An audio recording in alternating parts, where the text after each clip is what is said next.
Buenas tardes, bienvenidos a Día Político por TSI. Estoy en los bajos del Congreso Nacional de la República, ya va a comenzar la sesión aquí convocada para este día martes. Mientras tanto, la prensa está por ingresar para poder hacerle la cobertura correspondiente. Pero aquí me acompaña el diputado Juan Barahona de Libertad y Refundación. Es un gusto tenerlo en el programa. ¿Cómo está, Juan? No, muchas gracias, estamos bien, licenciado, estamos bien y esperando que se dé por la apertura de la reunión de hoy con algunos temas de interés como es la aprobación del presupuesto del Tribunal de Justicia Tributaria. Este Tribunal de Justicia Electoral que no ha funcionado, por primera vez va a funcionar, se le va a aprobar presupuesto porque es una institución nueva en el proceso ya electoral. Ahora, vamos a dar un poquito esto despuesito. Hablemos un poco acerca de un tema que es importante porque usted es un hombre de lucha social. Usted es un hombre de lucha social, ha permanecido y ha pertenecido siempre al movimiento sindical en el país. Este problema de Infop, Juan, hoy se anunciaron despidos de sindicalistas que se mantienen tomada la institución. ¿Cómo lo ve usted? Bueno, hay una confrontación ahí entre el patrono y el sindicato que no hubiera de darse, ¿verdad? No hubiera de darse porque la mejor relación que debe haber entre las dos partes es el diálogo. Pero cuando una de las partes se cierra y se niega el diálogo, queda la fuerza. Correcto. Y no es la mejor solución, ¿verdad? La mejor solución es el acuerdo de las partes a través de un diálogo y que las dos partes queden satisfechas con los resultados. Pero aquí no es eso. Lo que se ha dado aquí, el sindicato ha sido una organización de fuerza y no ha aplicado el diálogo. Bien, esto ¿es en base a ley que usted los despidos? ¿Les corresponde hacer estos despidos a los sindicalistas del Infop? ¿Procede esto? En este caso, ellos tienen fuero sindical. Lo que han hecho por parte de la institución es levantar actas a través de los inspectores del Ministerio del Trabajo, un expediente, ¿verdad? Y por último una audiencia de descargo a la cual algunos se negaron a asistir, se fueron dando algunas condiciones, pero aún así yo creo que no es el objetivo, no es el interés y no es lo procedente. En ninguna institución del Estado yo viví esas experiencias, en ninguna institución del Estado debe de prevalecer la fuerza, la confrontación, siempre debe prevalecer el diálogo, claro, la armonía para generar ambiente de trabajo. Perfecto. Ahora hablemos de un tema importante, el presupuesto que creo que sobrepasa los 80 millones de lempiras para el Tribunal de Justicia Electoral. Tengo entendido que todo está para aprobarse, hay voluntad de todas las bancadas en apoyar esta propuesta de ley y poderle dar los recursos que necesita esta institución que va a venir también a ser un mirador legal muy importante para los procesos electorales en el país. Este tribunal que va a empezar a funcionar a partir de este 9 de marzo es un apoyo, un respaldo al proceso. Sí. Porque recuerde que siempre hay acusaciones, contraacusaciones, y en esto tendrá que participar el Tribunal de Justicia Electoral. Entonces, todo esto va a ir llevándonos a que las elecciones sean más transparentes. Correcto. Que sean más legales, que sean más confiables, porque ya alguien está atrás viéndolo. Correcto. Y que toda esa falta lo pueden llevar también a uno a un tribunal por andar cometiendo errores de violar la ley, de no cumplir con el procedimiento legal, porque aquí la costumbre ha sido elecciones estilo Honduras. Ahora no, que sean elecciones estilo legal. Ahora, es importante también decirle al pueblo hondureño algo importante. Se aprobó el reglamento para que opere el Tribunal de Justicia Electoral. Ahora se va a aprobar el presupuesto que anda por los 80 millones de lempiras destinados para poderle dar actividad a este ente. Pero siempre queda eso de que cuando este ente haga una resolución, el afectado puede recurrir a la Sala Constitucional de la Corte Suprema de Justicia, Juan. Sí, le queda el recurso de la apelación, ¿verdad? Ante la Corte. Y debe ser así porque no es una instancia superior, a lo que es el tribunal de la Corte, pero es un poder coercitivo en un proceso electoral, ¿verdad? Y esto va a ser un freno para aquellos que respetamos la ley, y para aquellos que no la respetan también se les obligará a frenar sus intenciones de querer hacer fraudes o hacer acciones en contra de la ley. El tribunal tendrá que actuar, y por eso en estas elecciones va a empezar a actuar contra todas las denuncias que se hagan. Perfecto. Se incorpora también a su jefe de bancada del Partido Nacional, don Nelson Márquez. Estábamos hablando sobre esta aprobación del presupuesto para el Tribunal de Justicia Electoral. Hay consenso, tengo entendido, de toda la bancada. Sí, bueno, buenas noches, gracias Ramón, y por supuesto un saludo a don Juan Barahona, un hombre de libertad y reputación a quien yo respeto mucho porque siempre ha tenido posiciones bastante claras. Efectivamente, es necesario que se fortalezca la investigación, es necesario que se fortalezcan los procesos en donde cualquier persona que se sienta vulnerada en sus derechos en los procesos electorales pueda tener un espacio en donde ir, y en este caso el Tribunal de Justicia Electoral es un órgano que fue creado hace unos 5 años aproximadamente, dependiente justamente de una acción que se tomó en donde se había identificado ya que no era suficiente con tener el Tribunal electoral, sino que ahora se necesitaba tener un Consejo Nacional Electoral y un Tribunal de Justicia Electoral. ¿Qué ha pasado? Se ha fortalecido muchísimo el Consejo Nacional Electoral, pero no se ha realizado el fortalecimiento que requiere el Tribunal de Justicia Electoral, y para tranquilidad de todo el pueblo hondureño y para que haya una efectividad en la democracia es importante que se pueda fortalecer. Perfecto. Ahora, yo les quiero hacer una pregunta a ambos, que es necesario despejarla y que se dé cuenta Honduras y que se dé cuenta el mundo. ¿Usted cree que se va a seguir utilizando la misma táctica que se utilizó en la última sesión del Congreso, de que se aprueben algunas leyes con la presencia de los diputados y aplicar la mitad más uno?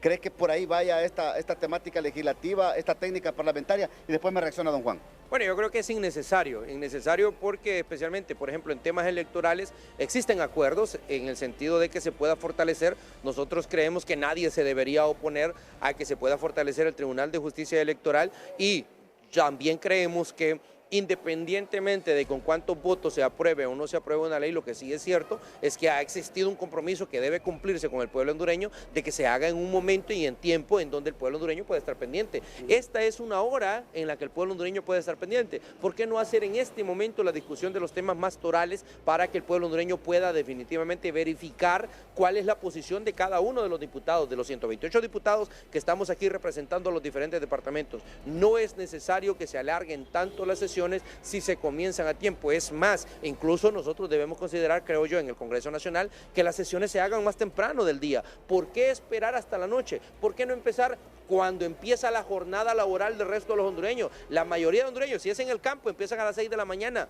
Si es en oficina, empiezan a las 8 o máximo 9 de la mañana. Solamente en el Congreso Nacional es que se quiere, en el caso de algunos sectores, que se comiencen a veces las sesiones a las 11 de la noche. No puede ser ese tipo de situaciones. La misma pregunta le hago a don Juan Barahona. ¿Van a seguir utilizando esta técnica parlamentaria de aplicar la mitad más uno de los presentes en el hemiciclo, quienes estén para aprobar leyes?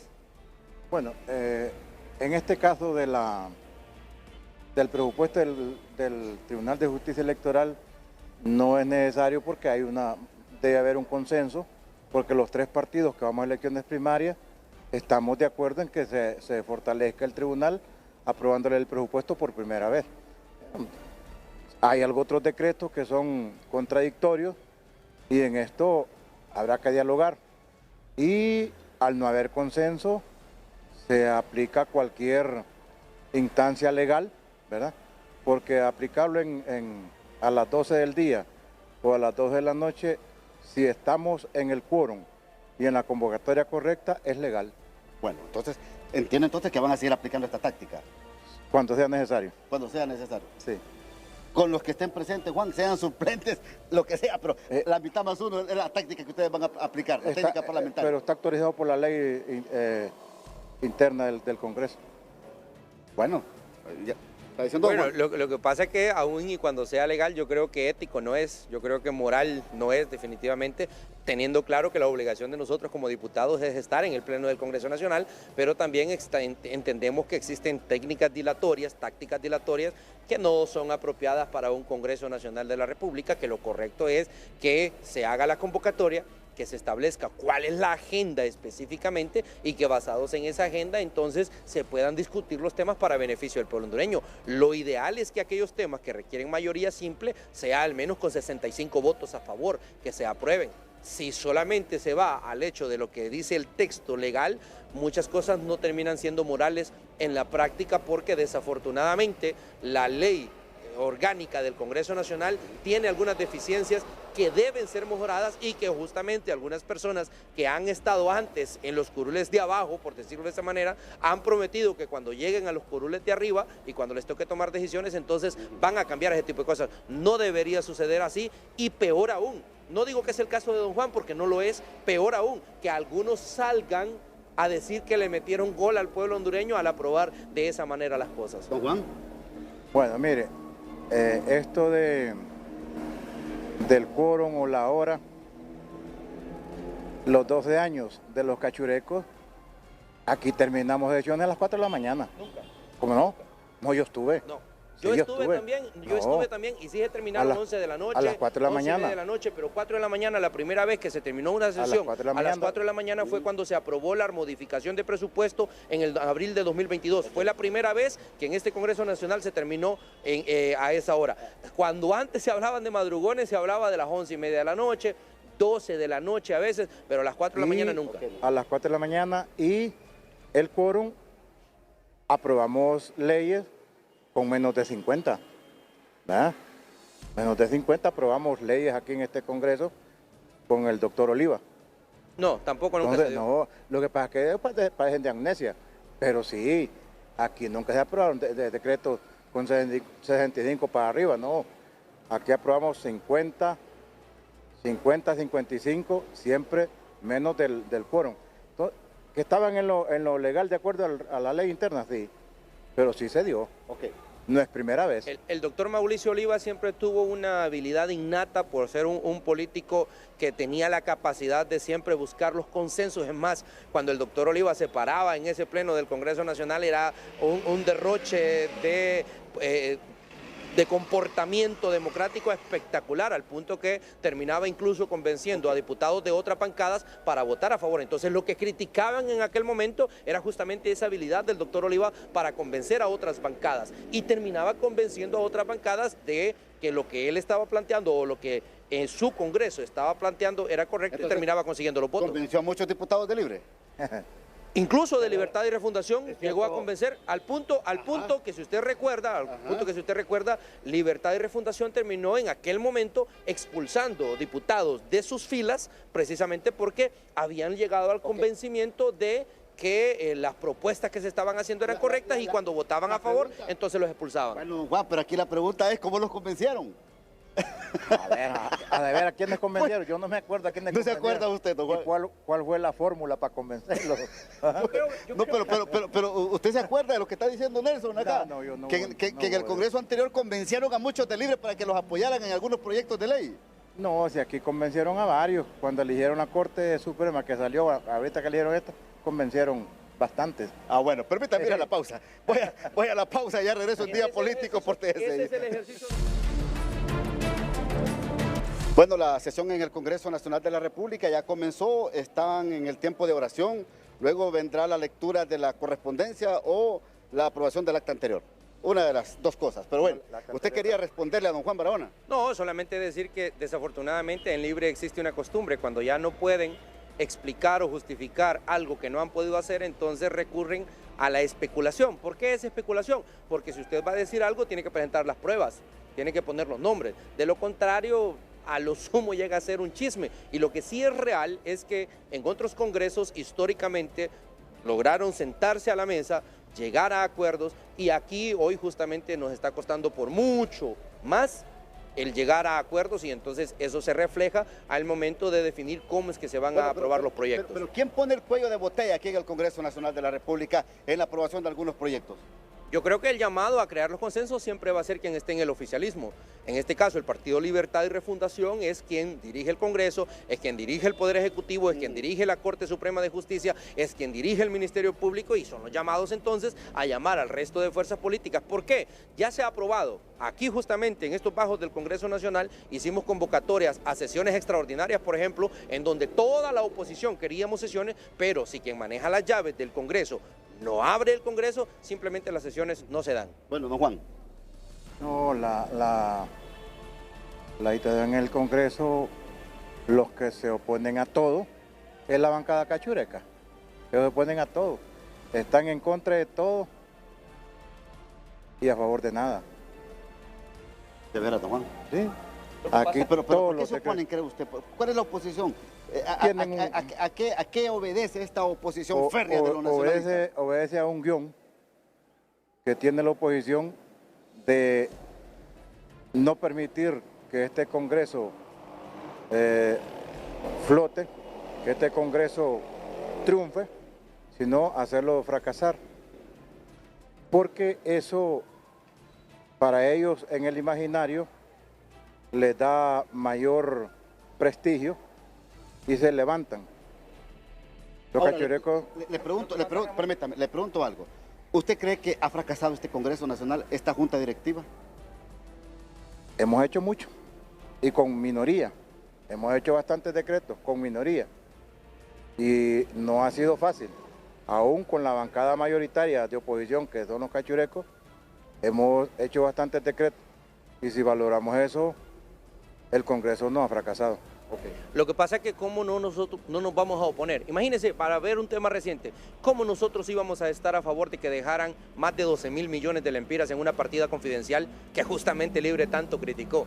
¿Cómo no nos íbamos a oponer a que le bajaran al presupuesto de atención a los enfermos renales? ¿Cómo no nos íbamos a oponer si en el presupuesto no están dejando más que 100.000 lempiras para imprimirle textos escolares a los niños?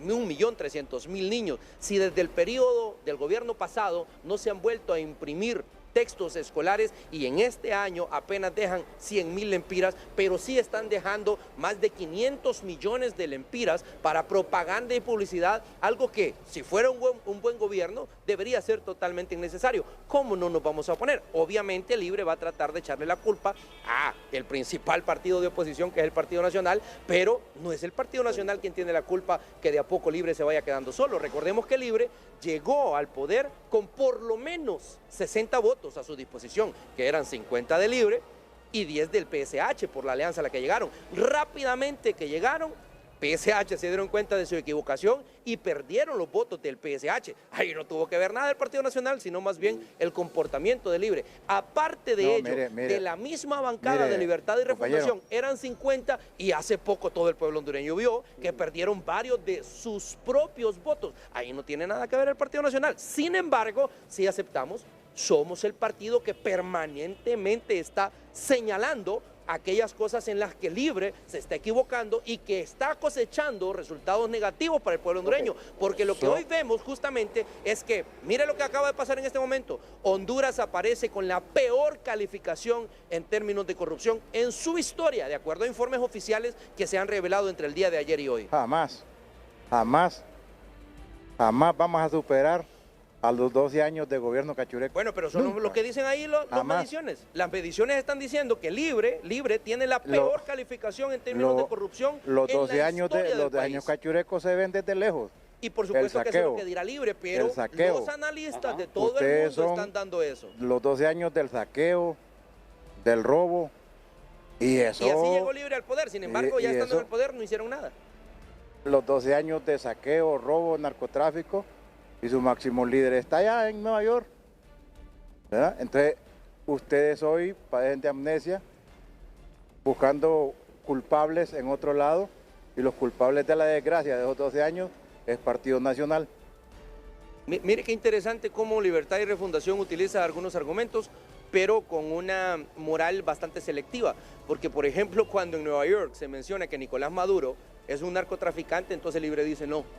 Ahí es una persecución por parte de los Estados Unidos. Cuando dicen que el cartel de los soles también ha tenido algún tipo de ingreso en nuestro país y que hay personas vinculadas al Partido Libertad y Refundación que podrían ser parte de estas estructuras, entonces viene Libre y dice no, ahí es persecución. Pero no vaya a ser que toquen a alguien que critica a Libertad y Refundación, que ahí sí están de acuerdo y entonces hasta le dan todos los créditos del caso. Lo mismo pasa en términos de corrupción. Quien dice que este gobierno es el más corrupto en la historia son los parámetros internacionales que perfectamente están midiendo no solo a este, sino a todos los gobiernos del mundo. Le doy un minuto para irme a la pausa. No, mire, aquí no podemos esconder el sol con un dedo. Aquí los años que marcan la mayor corrupción son los 12 años del Partido Nacional que encabezó Juan Orlando. Y eso el mundo entero lo sabe. Y ahí está el país todavía destruido de esos 12 años.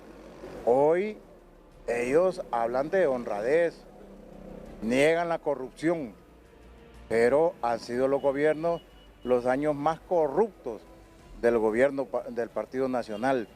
Esta narcodictadura nos hundió. Todavía no nos superamos. No nos levantamos todavía. Nos va a costar levantar este país de donde lo dejaron hundido al fondo. Perfecto. Solo me permiten... Porque nos tenemos que retirar. Coincido con don Juan solo en una cosa. Efectivamente no se puede tapar el sol con un dedo y los parámetros internacionales son los que han definido el día de hoy un informe que presentó la Asociación para una Sociedad Más Justa, la ASJ, establece justamente que a nivel internacional se ha medido y que el índice de percepción de corrupción es el peor en la historia de nuestro país. Antes de que se me vayan, por favor, el tema de extradición ya está a punto de vencerse el plazo que dio la presidenta. En su bancada aquí en el Congreso Nacional, don Juan, ¿cómo han analizado el tema de las extradiciones? No, en la bancada no se ha tratado ese tema. Ese tema se está dejando la exclusividad al Ejecutivo, ¿verdad?, que es de quien depende, y la bancada no hemos tratado ese tema. Ajá. No lo hemos discutido. Ahora, pero ¿creen ustedes que es momento de hacer una pausa y meditar un poco en cuanto al tema de las extradiciones y por lo que está pasando en el mundo con las decisiones que se está tomando en la administración Trump? Bueno, es que lo que está haciendo Trump no tiene que ver nada solo con Honduras. Trump está queriéndose adueñar del mundo entero. Se quiere adueñar del canal de Panamá. ¿Con qué derecho? No puede ser eso. Y violando el derecho que tienen los pueblos. Eso no puede ser por ningún motivo. Y lo que se está haciendo en Honduras no tiene nada que ver con lo que está haciendo Trump. Cada país tiene el derecho de decidir en base al derecho a la autodeterminación de los pueblos. Y cada gobierno es legítimo y libre para hacer lo que corresponda para su pueblo. Honduras no eligió a Libre para que eliminara la extradición. Lo eligió para que combatiera el narcotráfico, para que combatiera la delincuencia en nuestro país.